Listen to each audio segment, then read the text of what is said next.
তোর দোহাই লাগে, ঘটনা কাউকে বলবি না। চিঠি পাওয়া মাত্র আমার কাছে চলে আসবি, দুজনে পরামর্শ করে সিদ্ধান্ত নেব। তোর খালু সাহেব এখনো কিছু জানে না, তাকে ইচ্ছা করে কিছু জানায়নি। এত বড় শখ সে নিতে পারবে না। দুম করে এটাক ফেটাক হয়ে যাবে। একবার অ্যাটাক হয়েছে, দ্বিতীয়বার হলে আর দেখতে হবে না। একটি স্টার চিঠির সঙ্গে 500 টাকার চকচকে একটা নোট স্টেপল করা। এটা হলো মাজেদা খালার স্টাইল। তিনি কাউকে চিঠি দিয়েছেন, সঙ্গে টাকা স্টেপল করা নেই এমন কখনো হয়নি।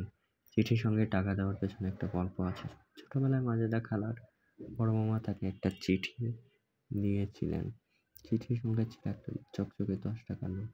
জীবনের প্রথম চিঠি, সেই সঙ্গে টাকা। খালার মাথার ভেতরে ব্যাপারটা ঢুকে গেল।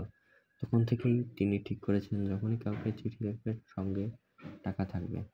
শৈশবের প্রতিজ্ঞা কৈশোর পর্যন্ত করায় না। মাজেদা খালা ব্যতিক্রম। তিনি এখনো প্রতিজ্ঞা করে চলেছেন। শুরুতে 10 টাকা 20 টাকা দিতেন, অবস্থা পরিবর্তনের সঙ্গে সঙ্গে টাকার পরিমাণও বেড়েছে। এখন চিঠি প্রতি 500 টাকা।